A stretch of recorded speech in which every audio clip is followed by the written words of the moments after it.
1 year ago, Evangeline Kingsley fired Bennett Cole in the middle of an aviation plant, calling him a useless single father who had wrecked the company's future.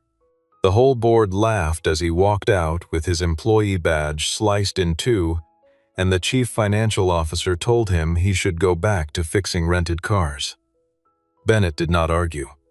He simply carried out the blueprint no one had bothered to read.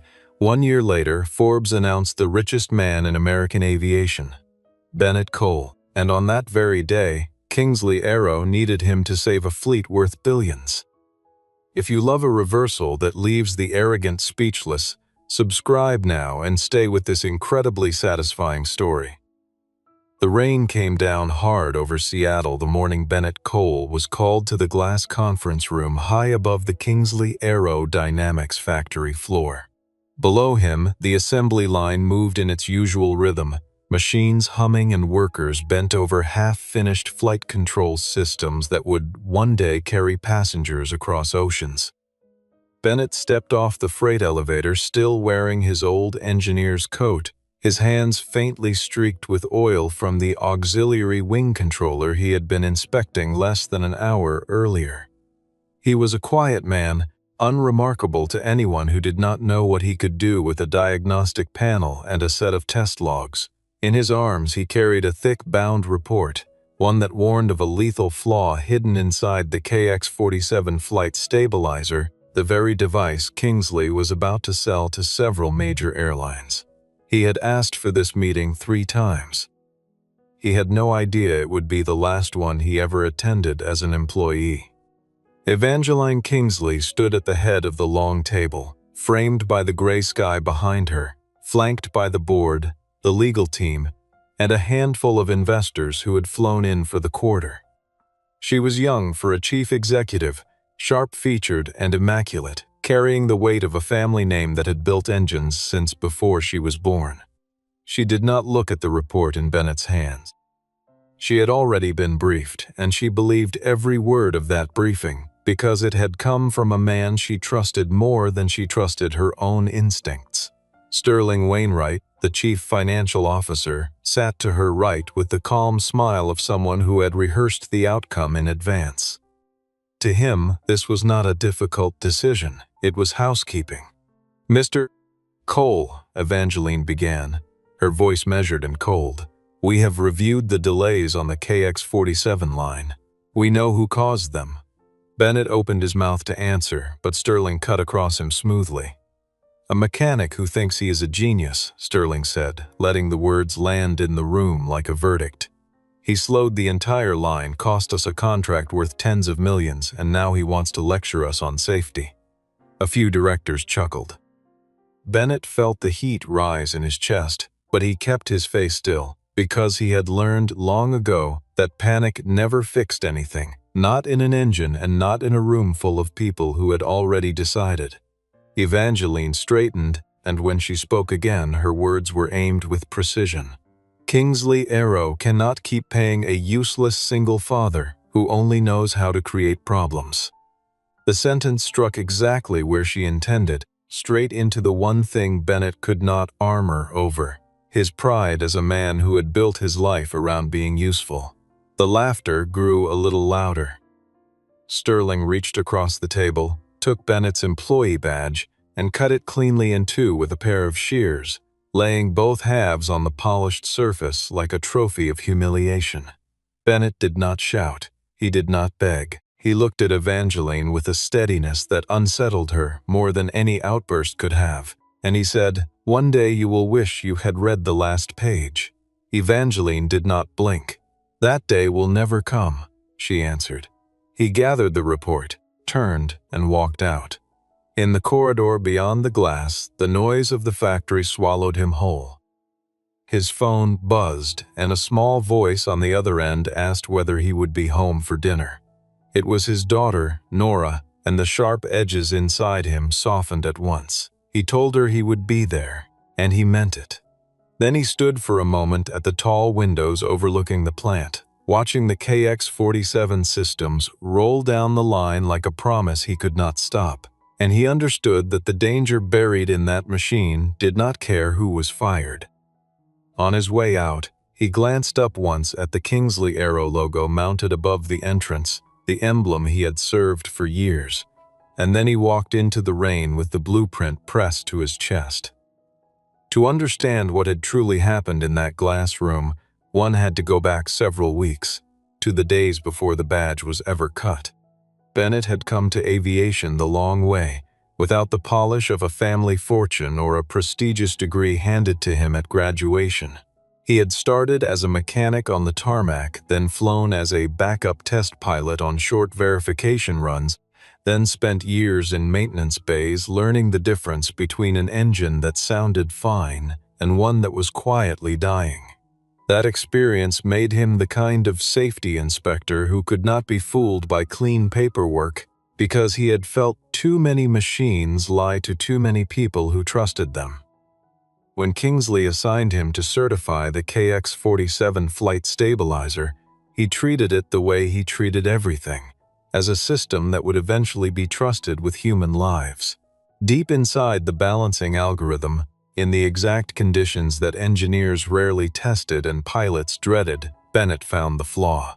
When an aircraft met a strong crosswind at low altitude, the system could misread its own correction and adjust the wrong way, gently at first and then all at once. It would not drop a plane out of the sky on a calm day. But in an emergency, in the narrow seconds when everything mattered, the machine could turn a survivable moment into a fatal one. In most industries, a small error was an inconvenience. In aviation, a single miscalculation could erase a company's name forever, along with the people it was meant to protect. Bennett reported the flaw the proper way, up the chain, to Sterling Wainwright. But Sterling did not want a flaw. He wanted a signature. The KX-47 had to pass certification quickly because a deal with Blackthorn Capital depended on it, and that deal carried a bonus large enough to change a man's life. If the product was delayed, Sterling lost the money and lost his window to sell his stake in Kingsley Aero at the peak of its value. So he made a choice that no honest man makes. He altered test data, erased several warnings buried in the system logs, and quietly built a story in which Bennett was not a whistleblower, but a saboteur, an unstable engineer tampering with software he did not fully understand. Evangeline had inherited the chief executive's chair only recently, and she carried the constant pressure of proving she deserved the Kingsley name rather than merely wearing it. She wanted stability, momentum, and loyalty, and Sterling offered her all three wrapped in confident language. When Bennett tried to reach her privately, he was turned away at the door. When he finally forced a few minutes of her time, she listened for only as long as it took to decide he was fighting the company rather than trying to save it. She did not see a warning, she saw an obstacle, and so the truth was buried beneath a layer of trust placed in exactly the wrong hands. There had been a night, 3 weeks before the badge was cut, when Bennett stayed long past the end of his shift, running the crosswind scenario again and again on a simulation rig in the corner of the certification lab. Each time the numbers returned, they told him the same thing, and each time he hoped he had made an error somewhere in his own setup. But the flaw was real, and it was patient, waiting inside the algorithm for the exact combination of altitude and wind that would one day arrive on a real flight with real passengers aboard. He had sat there alone under the humming fluorescent lights and felt the particular loneliness of a man who knows a dangerous truth that no one around him wants to believe. It was not a feeling of superiority. It was closer to dread. On his final night in the maintenance wing, before anyone had spoken the word fired, Bennett quietly backed up the original blueprint and the real, unaltered test data, copying it to a secure drive of his own. He did it out of habit, the same instinct that made him double-check a bolt he had already tightened. He also copied the raw simulation outputs, the ones with their timestamps intact, and the internal messages he had exchanged with Sterling requesting a formal review.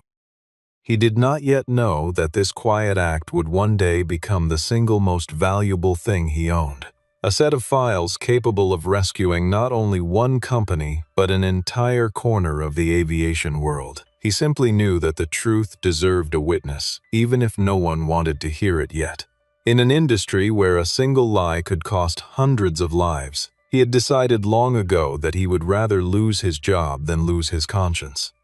After he walked out of Kingsley Aero, Bennett Cole vanished from the industry. To Evangeline and the board, he was nothing more than a bitter former employee who had disappeared into obscurity, exactly where such people belonged. Sterling helped the story along, whispering to contacts that Bennett had been rejected by several firms because of a risky profile, a man too unstable to hire. The narrative was tidy and convenient, and because no one had reason to question it, it hardened into accepted fact. For a while, the man who had warned them about the KX-47 might as well have never existed at all. The truth was far larger than anyone in that glass room could have imagined. Bennett held several patents of his own, quiet work he had done on flight balancing systems in the margins of his career, and he owned copies of the genuine certification data that Kingsley had tried to erase.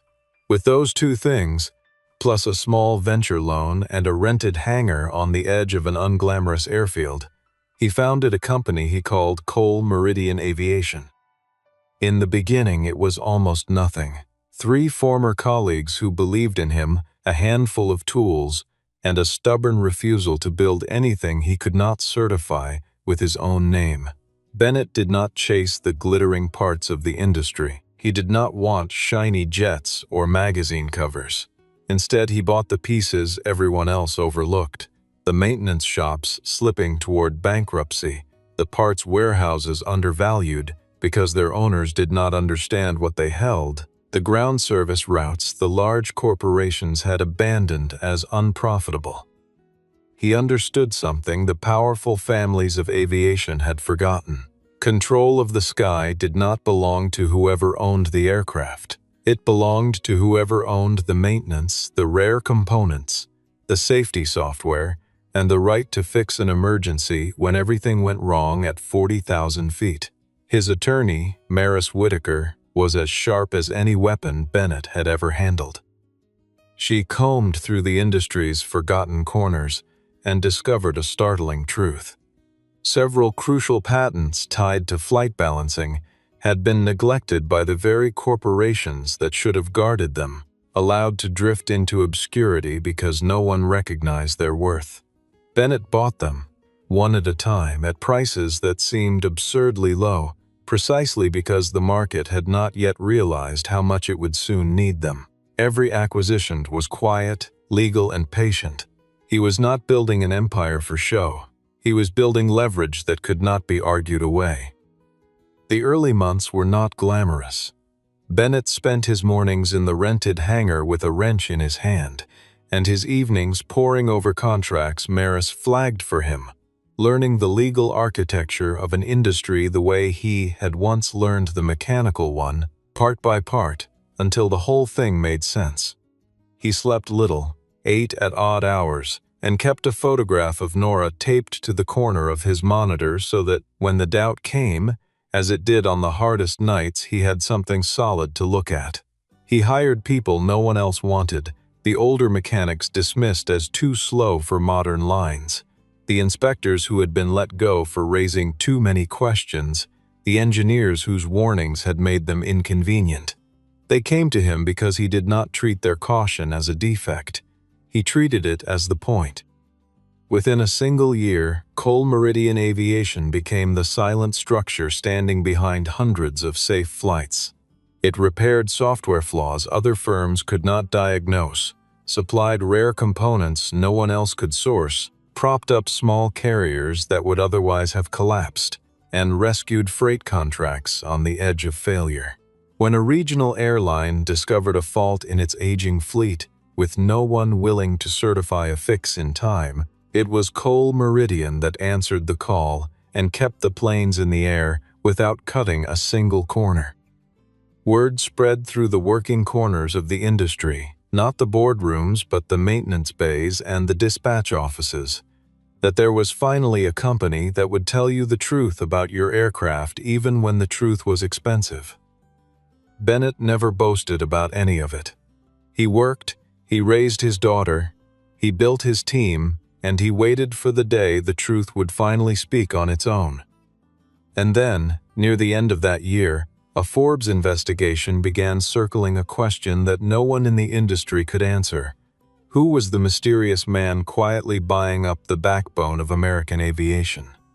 1 year to the day after Bennett was fired, Evangeline Kingsley walked into the same conference room to prepare for a contract meant to save her company. Kingsley Aero was in trouble. The KX-47 had drawn suspicion from customer after customer, and a few airlines had begun to delay their orders, citing questions they could not get answered. Blackthorn Capital was circling, pressing to buy a controlling stake at a price that grew more favorable to them with every crisis. Evangeline told herself she was in command, that she was making the deal from strength. She had convinced herself of many things that year. Then the news screen on the conference room wall shifted, and a headline scrolled across it that turned the room to stone. Bennett Cole named the richest man in aviation. For a long moment, no one spoke. The photograph on the screen showed the man they had once called useless, now dressed in a dark, well-cut suit, standing in front of a fleet of jets bearing the Cole Meridian insignia. Forbes estimated his fortune far above many of the traditional billionaires of the field, built on a network of maintenance operations, patents, safety software, and stakes in companies most people had never heard of. He looked calm, certain, and entirely unbothered by the world that had thrown him away. Evangeline felt the blood drain from her face. Sterling forced a laugh and said it was surely a coincidence, some other man who happened to share the name, but the images and the records left no room for doubt. It was Bennett Cole, former engineer at Kingsley Aero, founder of Cole Meridian Aviation. The directors around the table began, slowly, to turn their eyes toward Evangeline. One of them leaned in and asked quietly, "Is that the Bennett we let go?" No one answered. The silence itself was the answer, and it was louder than anything anyone could have said. The first great reversal had arrived. The man they had branded as worthless had not merely survived. He had become the richest figure in the very industry Kingsley believed he had no right to exist in. And before the room could even absorb that fact, an assistant burst through the door with an emergency that made everything worse. The Aviation Safety Authority was demanding that Kingsley Aero explain the KX-47. If the company could not produce a credible solution within 48 hours, every contract tied to the stabilizer would be frozen. The machine Bennett had warned them about was no longer a rumor. It was a countdown. The crisis broke open with brutal speed. One airline after another demanded proof that the KX-47 was safe to fly, and the demands arrived faster than any team could answer them. If Kingsley failed, it would lose its contracts, its stock would fall into free descent, and Blackthorn Capital would finally have the pretext to seize the company for almost nothing. Evangeline gathered her engineering team and asked for a fix. She got silence, then hedging, then fear. No one in the room had a complete answer. Finally, a young engineer, his voice shaking, said the only thing no one wanted to hear. The fastest way to correct the flaw was to use the original algorithm designed by the one person who had discovered it in the first place, Bennett Cole. Sterling objected at once, sharply, insistently. Bennett was the cause of the crisis, he argued, a man who could never be trusted near their systems again. But Evangeline had begun at last to doubt.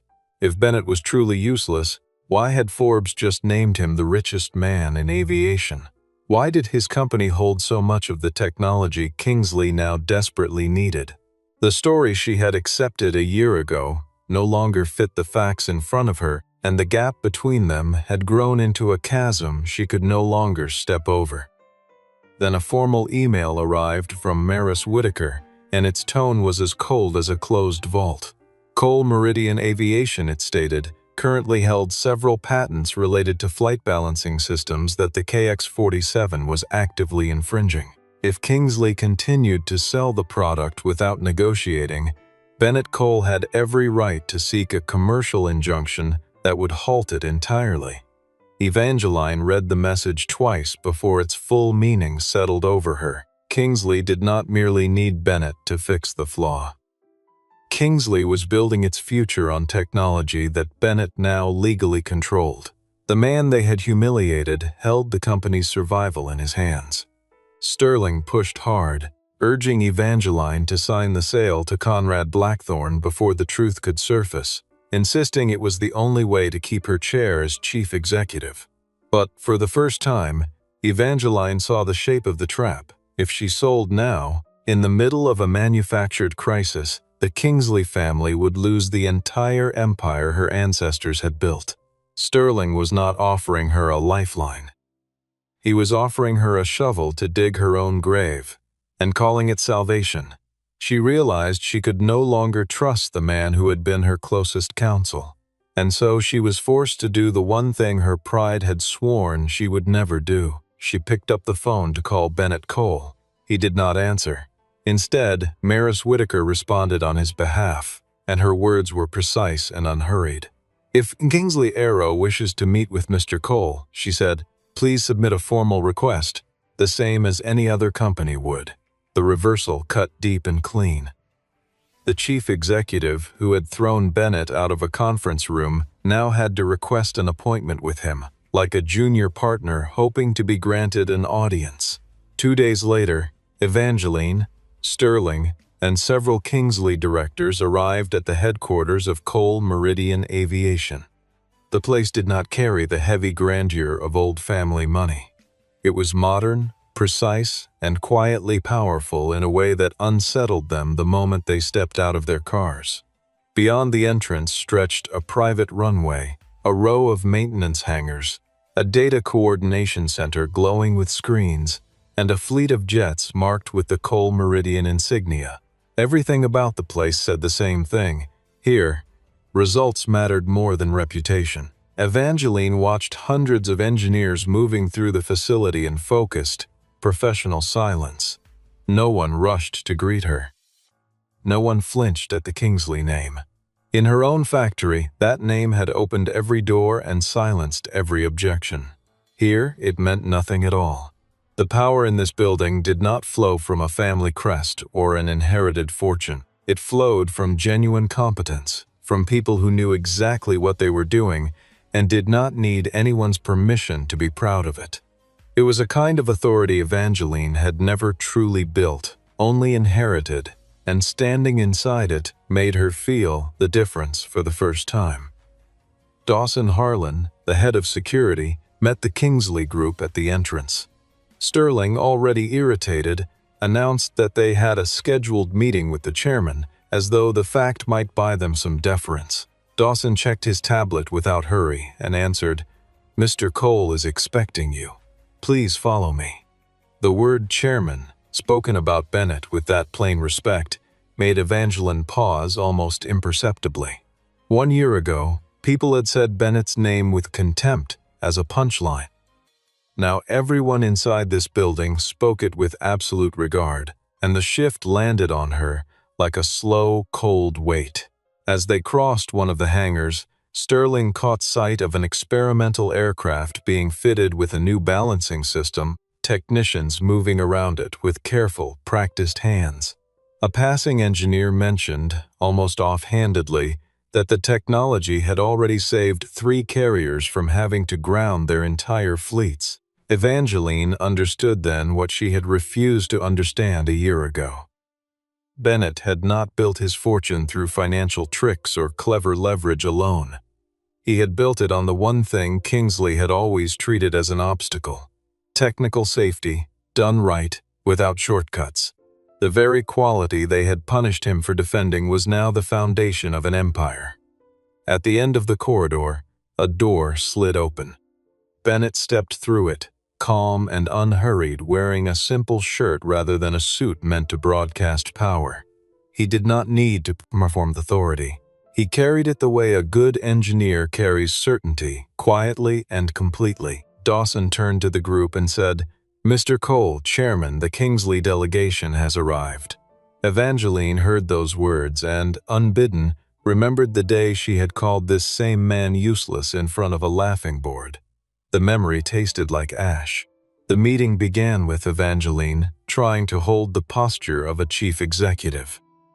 She suggested that both sides set aside old misunderstandings and focus on what was best for the future of aviation, as though the past could be folded up and put away. Bennett did not raise his voice. He simply asked her to call the thing that had happened by its true name. It had not been a misunderstanding. It had been a wrongful termination, a baseless accusation, and a deliberate act meant to silence the one person who had discovered a safety flaw. He would not build anything new on a lie about the past. Sterling interrupted, telling Bennett he ought to be grateful that Kingsley had ever given him a chance at all. Bennett reached into his coat and set something on the table with quiet finality. The employee badge, still cut cleanly in two, the same halves Sterling had left on a polished surface a year before. "I kept it," Bennett said, "to remember that sometimes the part cut out of a company is the only part still keeping it alive." The words settled over the room like frost. No one laughed this time. Maris Whitaker laid out the ownership documents with methodical precision.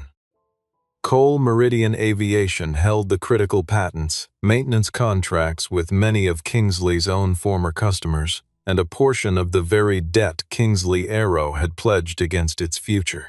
If Bennett chose to act, he could block the KX-47 from the market within weeks. A few weeks was all it would take for Kingsley to collapse entirely. Evangeline's face went pale, but she held her silence. She understood, finally, that she was no longer in the position to grant anything. She was sitting across the table from the man who could decide whether her company lived or died. For a moment, Evangeline searched Bennett's face for the thing she expected to find there: the gloating, the hunger to watch her suffer, the small, cruel satisfaction of a man finally holding the whip. She found none of it. What she found instead was harder to bear, because it was simply patience, the patience of someone who had been right all along and had known he would be, and had chosen to wait rather than to shout. It occurred to her, sitting in that quiet room, that she had never once considered what it had cost Bennett to keep his silence for a year while she rose and stumbled and rose again on the strength of a lie told about him. Bennett did not name a price for revenge. Instead, he laid out 3 preliminary requirements, plain and non-negotiable. First, Kingsley would reopen the record of his dismissal. Second, all of the KX-47 test data would be submitted to an independent audit. Third, Sterling Wainwright would be immediately suspended from any access to the technical files. Sterling exploded, calling it extortion, a shakedown dressed up as principal. He turned to the other directors and demanded to know whether they were really going to let a disgruntled former mechanic dictate terms to a company with a century of history behind it. But the directors did not meet his eyes, because they had all just watched the news screen, and the century of history he invoked was worth nothing against a headline and a set of patents. Bennett only looked at Evangeline and said, "If you still trust him more than you trust the data, this meeting is over." For the first time in her career, Evangeline was forced to choose between her pride and the truth. Bennett asked that the report he had submitted before his firing be displayed on the screen. Evangeline recognized it instantly. It was the bound document she had refused to read, the one she had waved aside as the ranting of a bitter man. Bennett turned it to the last page, the very page he had spoken of on the day they threw him out. It did not contain only a technical warning. It contained an access log, a plain record showing that the test data had been altered after Bennett submitted his report, and the accounts with permission to make those changes at that time belonged to Sterling Wainwright, and a secondary login connected to Blackthorn Capital. The room fell into a heavy, airless silence. Sterling insisted the data had been forged, his voice climbing toward panic. But Maris produced the backups from an independent server, complete with timestamps and internal emails that could not be waved away. In one of those emails, Sterling had written that if the KX-47 were delayed, Bennett Cole should be treated as an obstacle to be removed. Evangeline read that line and felt the last of her cold composure fall away. She remembered Bennett's eyes on the day of his firing. He had not been angry about losing his job. He had been in pain because no one would look at the truth, and now she understood exactly why. Bennett explained the flaw itself clearly, without hiding behind difficult jargon. He said, plainly, that the system could react the wrong way when an aircraft met a strong crosswind at low altitude, precisely the moment when a correct response mattered most. It was a flaw that had to be fixed at once, not buried under altered paperwork and confident smiles. A Kingsley engineer who had come with the delegation studied the analysis and confirmed, quietly, that Bennett was right. The admission stripped Sterling of his last footing. Cornered, he turned and began to blame Evangeline instead, pointing out that she was the one who had signed the termination order. It was a naked betrayal, performed in the open, and it showed Evangeline that Sterling had never been loyal to her at all. Bennett let the silence stretch before he spoke again. "I did not come back to prove you wrong," he said, looking directly at Evangeline. "I came back because if you keep being wrong, real aircraft will pay the price." The words lifted him above the room. He was powerful without being petty, ruthless with the truth but unwilling to let anyone treat human safety as a bargaining chip. He had every reason to enjoy their downfall, and instead he kept his eyes on the machine, on the lives it would one day carry. It was the difference between a man seeking vengeance and a man seeking to be right about something that mattered. Just as Sterling was pushed fully into the corner, the large screen on the far wall lit up with an incoming video call. Conrad Blackthorne's face appeared, composed and courteous, the smile of a man who had never lost a negotiation he cared about. He spoke smoothly, saying that Blackthorne Capital stood ready to acquire Kingsley Aero, to keep Evangeline on as chief executive in name, and to handle all the legal difficulties quietly and cleanly. He made it sound like mercy. Bennett looked straight into the screen and asked the only question that mattered. Handle it how? By burying the KX-47 flaw, or by selling it into a market with fewer safety regulators watching? Conrad went silent for a single second, and that second told Bennett everything. Maris moved at once, presenting the evidence. Blackthorne Capital had already purchased Kingsley's debt in advance, then pressed Sterling to drive the company into crisis so it could be bought at a fraction of its worth. They had never intended to save Kingsley. They intended to strip it down and sell it off as liquidated parts. Evangeline realized, with a sickening clarity, that her family's empire was being peeled away one layer at a time. Sterling had not merely blamed Bennett to protect a bonus. He had led the wolves straight into the boardroom and held the door open for them. Conrad tried to shift the ground beneath him. He pointed out that Bennett too had bought debt and patents. So how was Cole Meridian any different from Blackthorne Capital? Bennett answered without heat. The difference, he said, lay entirely in purpose. Blackthorne bought to bury flaws and sell cheap. Cole Meridian bought to fix flaws and keep aircraft safe. It was the difference between predatory money and money that built something real, between capital that fed on ruin and capital that refused to let people die for the sake of a quarterly return. The two philosophies could not have stood in sharper contrast, and everyone in the room could see it now. Bennett turned back to Evangeline and laid the choice before her, without cruelty but without softness either. She could sign with Blackthorne and lose Kingsley Aero forever, watching the empire dissolve into someone else's balance sheet. Or she could bring the truth into the light, suspend Sterling, and accept Cole Meridian's help in rebuilding the entire safety system from the ground up. There was no third path that let her keep both her pride and her company. Evangeline stood, in that moment, before the largest decision she had ever faced as a chief executive, and she understood that whatever she chose, the version of herself who had cut a man's badge in half would not survive it. Evangeline asked for the meeting to pause so she could speak with Bennett alone, and they walked out into one of the hangars where the noise of the boardroom could not follow. The scene slowed and deepened. Around them stood the machinery of flight, the smell of fuel in the air, the blue glow of runway lights spilling through the great open doors. This was the world Bennett understood, not from reports on a table, but from a lifetime of his own hands. And standing in it, Evangeline felt how far she had always been from the thing she claimed to lead. She asked him why he had not simply exposed everything the moment he was fired. Bennett answered plainly. At that time, he said, he was only a single father branded as useless. If he had spoken up without any power behind him, they would have called him a bitter man looking for revenge, and the truth would have died in the noise of that accusation. So he had chosen to build the power first, and let the truth speak afterward, when no one could dismiss it. He mentioned his daughter only briefly, his voice quiet. I did not want my little girl to grow up thinking her father had to beg the people who called him garbage.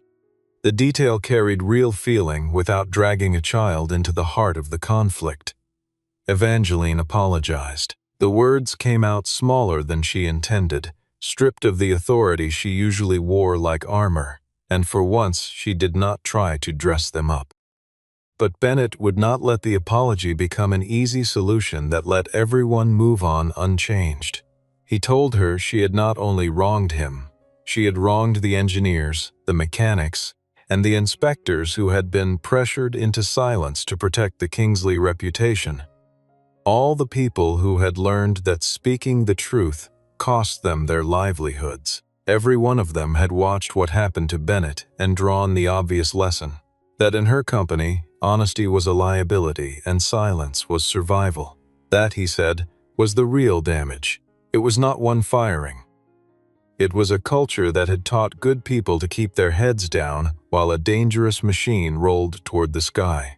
Evangeline began, at last, to understand the real lesson. Leadership was not standing on a height and deciding who had value and who did not. Leadership was knowing how to listen to the person below you when that person was telling you the truth, especially when the truth was inconvenient. She had confused authority with wisdom, the way people born into power so often do, and she had mistaken the loudest confidence in the room for the most reliable judgment. Bennett had never raised his voice, and so she had never heard him. Now, standing in a hangar that belonged to him, she finally did. She asked him what he wanted in order to save Kingsley. Bennett laid out his conditions clearly. His record would be publicly corrected. Sterling would be suspended and an independent investigation opened. Every KX-47 unit that failed to meet standard would be recalled. Cole Meridian would be granted technical oversight throughout the restructuring period. And Kingsley would never be permitted to use Bennett's name as a public relations trick to paper over its old failures. Evangeline agreed to all of it, though she knew the price was her own pride, laid down piece by piece in a hangar that smelled of fuel and truth. The Forbes story kept spreading, and the press gathered outside both headquarters, hungry for a sensational tale about a single father who had been fired and had risen to become the richest man in aviation. But Bennett refused to turn the story into a display of wealth. At a press conference, he said that the outside world saw only the fortune, while he saw the people the industry had overlooked, the engineers pressured into silence, the mechanics working through the night, the inspectors treated as obstacles for doing their jobs. He turned the spotlight away from himself and onto the ones who had carried the weight without ever being thanked. Evangeline stood behind him, for the first time not at the center of the stage. She listened as the man she had once scorned spoke about the things she had forgotten: safety, honor, and responsibility. Sterling was suspended. Investigators opened their files. Conrad Blackthorne withdrew his acquisition offer once his scheme to manipulate the debt was exposed, retreating rather than face the light. The Kingsley board was forced to vote in favor of a restructuring agreement with Coal Meridian, the very outcome they would have laughed at a year before. The largest reversal of all had settled quietly into place. Bennett was not merely richer than Kingsley.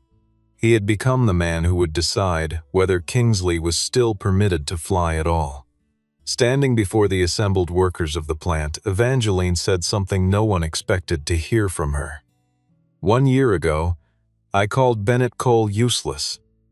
Today I admit that this company was the useless one, because it did not know how to listen to the man who tried to save it.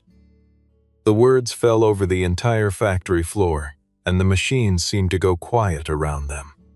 For Bennett, it was not the final victory, but it was the restoration of the honor he had always deserved. A few weeks later, Bennett returned to the Kingsley Aero factory, the place where he had once been driven out to the sound of laughter. This time he did not pass through the old employee gate. He walked in as the chairman of Coal Meridian Aviation and the controlling partner overseeing the safety restructuring, and the difference was written in the faces of everyone who watched him arrive. Dawson Harlan came with him, along with the security team. The workers on the floor looked at Bennett with plain respect. Some of them had stayed silent on the day he was fired, and now they lowered their heads in shame. Bennett did not hold it against them. He understood that anyone could be afraid of losing their job when power sat in the hands of the wrong people. Evangeline led him into the old conference room. On the table, faint but still visible, was the scratch where Sterling had once cut his badge in two. Bennett placed those same cut halves on the surface, laying them beside the new contract between Kingsley Aero and Coal Meridian. He did not ask Evangeline to kneel and beg. He did not destroy the Kingsley family or grind them into ruin. He did something that cut deeper into the arrogant than any cruelty could. He made them live, every day, by the standard of the man they had once thrown away. Kingsley Aero was saved, but it would no longer run on lies. Coal Meridian oversaw every new KX-47 unit that came off the line.